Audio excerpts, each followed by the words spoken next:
আজকে আপনাদের মাঝে একটি মহামূল্যবান বিদ্যা নিয়ে উপস্থিত হলাম। তো বিদ্যাটা আমার দিতে মন চাইলো না, তারপরেও দিতে হয়। সবাই সবাই সবাইকে সবকিছু জানাতে হয়। তো এগুলো রাখার জিনিস নয়। আমি পাইছি, আপনাদেরকেও দিতে হবে, এটাই সত্য। আপনারাও আরেকজনকে দিবেন, এটাই সত্য। তো মরণের খবর জানা, তো মরণের খবর আপনারা জানতে পারবেন, এটা খুব সহজ। কিন্তু যার জানা আছে তার কাছে সহজ, যার জানা নেই তার কাছে খুব একটা কঠিন। তো এটাকে আপনাকে কাক সাধনা করতে হবে। এটা কাক সাধনা করতে হবে শুক্রবারের দিন। শুক্রবারের দিন আপনাকে কাকটা মারতে হবে এবং রাতে দাফন দিতে হবে। রাতে দাফন দেওয়ার পর ওর একটা কবর করতে হবে। ওই কবরে ৩টা টোকা দিতে হবে। গুরুজি যাদের দোয়ায় লাগে ৩টা টোকা দিবেন। আবার নাম বলে ৩টা টোকা দিবেন। দেওয়ার পরে ওই কবর একটু উপর দিকে উঠবে, আবার একটু নিচ দিকে যাবে। রাতে একা যাবেন না, সঙ্গে করে কাকু নিয়ে যাওয়ার চেষ্টা করবেন। একটা মোমবাতি এবং ৩টা আগরবাতি দিবেন কবরের ৩ গায়ে। একটা আল্লাহর নাম, একটা নবীর নাম, একটা মা ফাতেমার নাম, ৩টা দিবেন। দেওয়ার পর ওখানে আপনারা সাধনা চালাবেন ৩ দিন। ৩ দিন আমার নাম পাঠ করবেন, গুরু যাদের দোয়া লাগে। প্রথম দিন তো করে আসলেন, দ্বিতীয় দিন, তৃতীয় দিন ভয় পাওয়ার কোনো কারণ নেই। চতুর্দিক থেকে ঢাল পড়বে, ইট পাটকেল বিভিন্ন কিছু পড়বে, কিন্তু আপনাদের গায়ের উপরে কিছু পড়বে না। ওই আপনার পাশে পড়বে, এই পাশে পড়বে, এই পাশে পড়বে। কবরস্থানে পুঁতে রাখার চেষ্টা করবে। গুরুত্বপূর্ণ কথা, আমি চাই না আপনাদের কারো ক্ষতি হোক। শরীর অবশ্যই বন্ধ রাখার চেষ্টা করবে। তো এটা আপনারা ১ মাস পরে তুলে নিয়ে আসতে পারেন, ২ মাস পরে নিয়ে আসতে পারেন। ১ মাস পর তুলে নিয়ে আসলে একটু গন্ধ লাগে। কিন্তু যখন ১.৫ মাস অথবা ২ মাস হয়ে যায় তখন আর তেমন একটা গন্ধ লাগে না। তো এটা নিয়ে আসার পর আপনারা সুন্দর করে ধুয়ে মুছে রোদে শুকাবেন। রোদে আগে কটকটা রোদে শুকাবেন। শুকানোর পর একটু দুধ দিয়ে দুধে একটু ভিজিয়ে রাখবেন। রাখার পর আবার একটু রোদে শুকাবেন। শুকানোর পর একটু তেল মেখে তারপর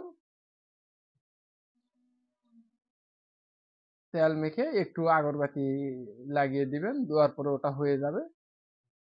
ধোয়া হয়ে যাওয়ার পর আপনি যখন ঘুমাবেন তখন ওটা বালিশের নিচে রাখবেন।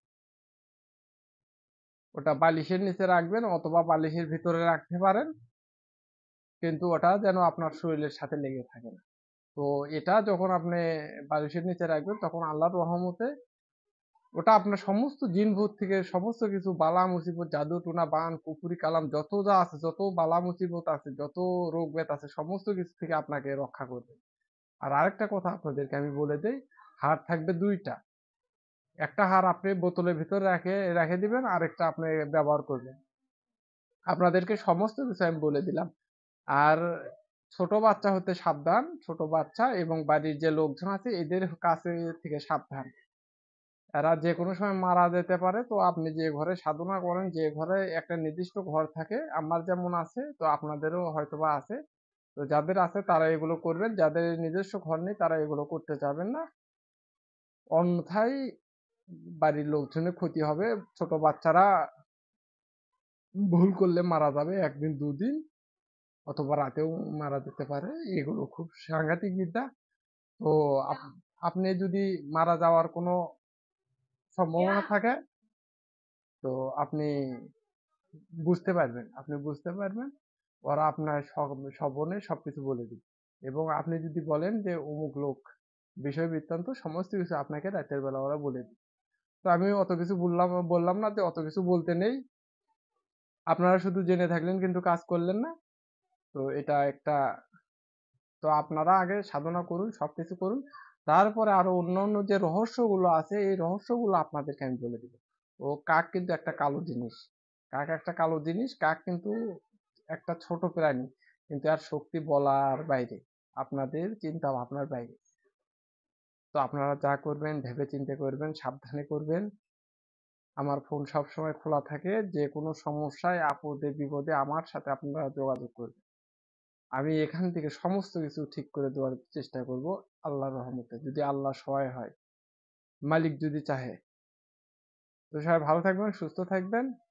আসসালামু আলাইকুম।